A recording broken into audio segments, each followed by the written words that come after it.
Tropa, na dito tayo sa G. Tuason. Kasi si Dan. Corner Prudencio Street dito sa may Sampaloc. Nako, may tutulungan tayo dito, dalawang estudyante. Isang magna cum laude ng PUP.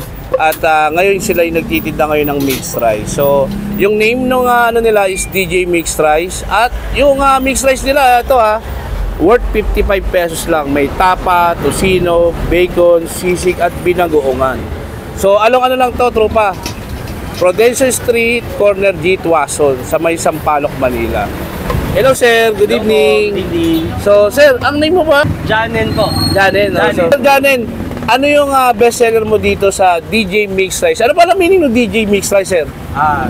D for Dayan, kasi Dayan. si Dayan. Ako naman si Janen, as in J. So, J. DJ. So, ano yung bestseller mo dito sa sa mixed rice mo, sir? Dati kasi tapa lang pero ngayon kasi lumalaban na lahat kahit yung tulad na itong lulutuin ko ngayon, bagoong, binagoongan.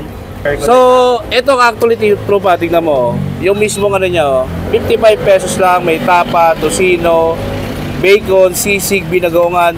Yung bacon mo, 60 pesos. Opo. Tapos, the rest of talaga is 55 pesos siya. Tapos, kung gusto mo may mga add-ons kasi ito, di ba? Yes po. So, pwede ka magdagdag ng add-ons. Opo. No? So, ito yung add-ons niya, tropa, Yan.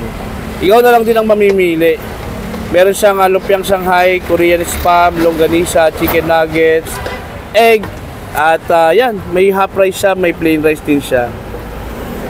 So, yung niluluto mo, sir, is binagoongan. Yes po, binagoongan. So, sir, may tanong ako sa iyo, sir. Yes po. Anong school mo, sir? Dati ko kaming taga PUP, ngayon po, nag-aaral po kami ulit. So after graduation, nag-pursue po kami ng postgraduate degrees. Siya po sa PUP ulit, ako naman po sa UP. Anong kurso mo, sir? Ngayon, Diploma in Social Studies Education. Although ang background ko po dati ang background ko ay dati po akong nag-take ng Bachelor of Science in Psychology. So, registered psychometrician din po pala ako, share ko lang. So, medyo malayo po siya sa work ko. At siya naman, IT po. IT. IT ka? Wow. Layo po na. So, ayos yan. So, sir, ngayon kasi is, di ba, napapansin mo, yung ibang mga kabataan is pinagsasabay yung work, ay yung pag-aaral, pati yung pag-work nila sa mga di ba, part-time, mga ganito. So, ano masasabi mo sa mga ganung mga kabataan? Kasi, yung iba kasi para silang binabash na child labor, na ganyan, parang ganito, ganyan. So, sila yung binabash. So, sir, explain mo, ano yung nararamdaman mo sa mga ganun, sir? Una, syempre, malungkot kasi, mahirap ang buhay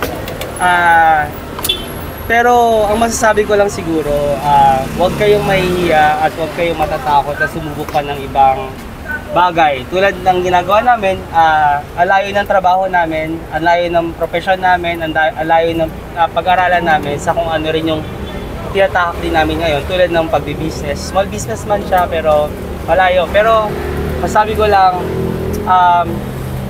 just be yourself, just do good for yourself and for the other people, and then I think yun na rin naman yan. May tanong ako sa iyo, sir. Lagi ko kasing tinatanong to sa mga binabag ko, lalo na sa mga kabataan. Yes po.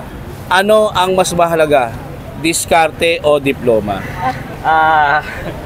Tulad ng sagot namin dyan, lagi namin sagot dalawa. Diskarte, tsaka diploma. Diploma, syempre, tulad yan ng sabi ko, kailangan mo ng pundasyon Kailangan mo talaga ng leverage, kumbaga, para magkaroon ka ng magandang trabaho.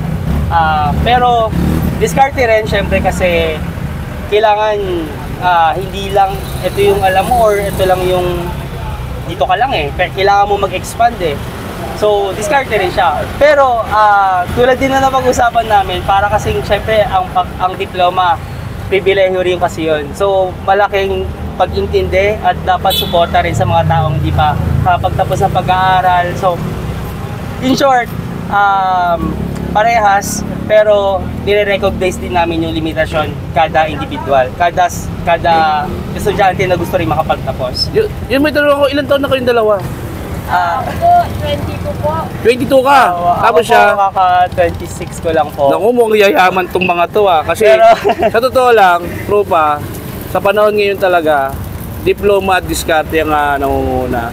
Isa to sa mga dapat nating Sana nga sa government, di ba, no, magkaroon ng isang proyekto makatulong sa mga kabataan, lalo na sa gusto mag-aral. Kasi sa totoo lang, ano, sir, no, pag pumasok ka sa trabaho, ang kailangan is college graduate ka. Opo, totoo po yun. So may discrimination din talaga. Opo. So yan, trupa, masarap yung ano mo, sir, ah.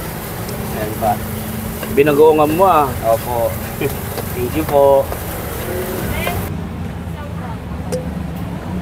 Tapos ang toppings niyan, ang bango nung binagoongan mo, ah.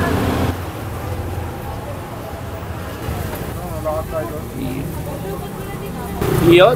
Thank you, sir. Ito na yan, sir. Magkano to, sir? Pati yung add-ons. 55, tapos may 20 tsaka 15. So, add na lang yan. Yun. So, thank you, sir, ha. Okay, Tingnan na po. natin to. At trupa, bago tayo mag-pot-tripan, nako, recommend ko lang to, ha. Grain Smart Rice Coffee. Isang non-acidic coffee, decaffeinated. At ang maganda dito, ang gamit nila is brown rice. At yung mismong pampatamis dito, ha, huwag kayong mag-alala sa may mga diabetes kasi ang gamit nila is stevia. So, meron sa mga natural antioxidant like glutathione, grapeseed, at kung gusto mo naman magpapayat at mag-lose ng weight, meron kasi isang Garcinia Gombodia, isang appetite suppressant.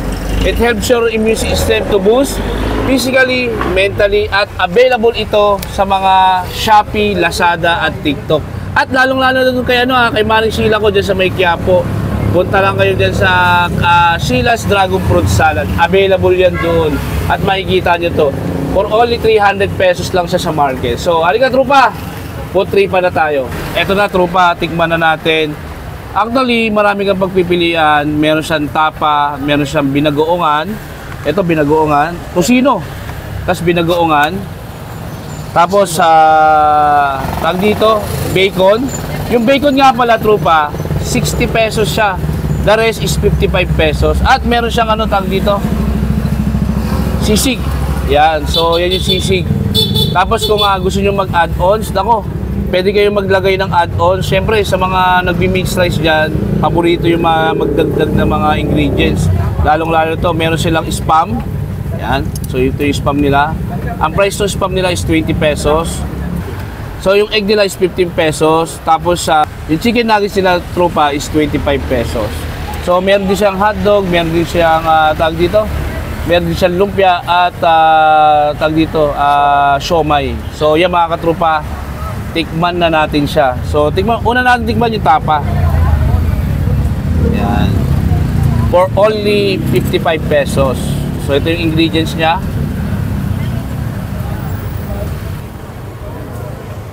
Tikman natin.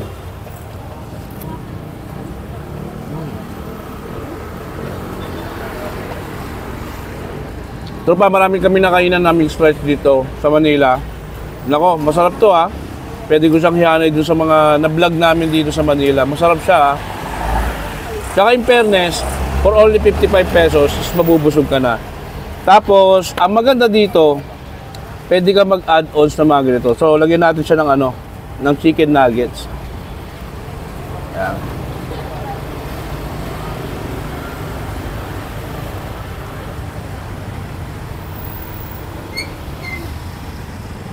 So, yan. Tikman na natin.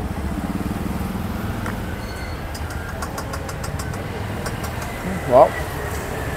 Uy, pwede siya. Malasa yung mixed rice nila, ang sarap.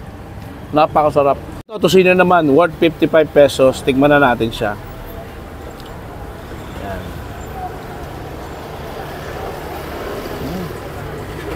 Sarap. Siyempre may tusino. Hinalo yung tusino. Tapos may rice. Tapos may beans. May corn. Typically na mixed rice. Pero masarap siya, in fairness siya. Panalo to, ha. Tapos ito naman, trupa, yung binagoongan niya. So, binagoongan. Tikman natin siya. Yan. Sarap, ha. Siyempre, malalasa mo yung bagoong. At masarap yung kanin nila, in fairness, ha. Malasa.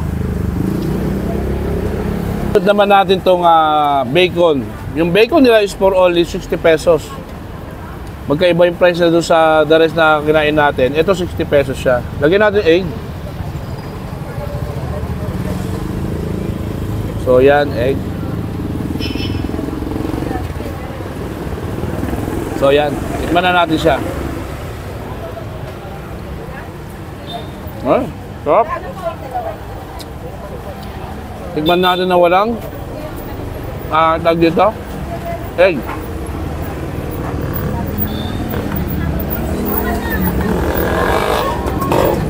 Naku, mahilig ako sa ano eh.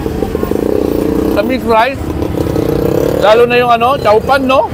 Naku, pares na pares yung lasa nito. Oh. Ang sarap. Sunod naman natin, tropa, yung sisig nila.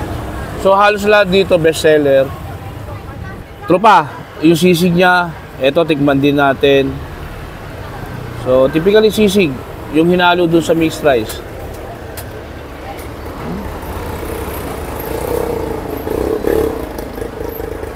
Uy, masarap pa. Lahat ng natikman kong mixed rice ng DJ's mixed rice, napakasarap. Pero may isa akong pipiliin na magle-level up talaga. Yung una-una ko natikman ito. Yung tapa. Mahilig kasi tayo sa tapsilog. Yan. So, lagyan natin itlog.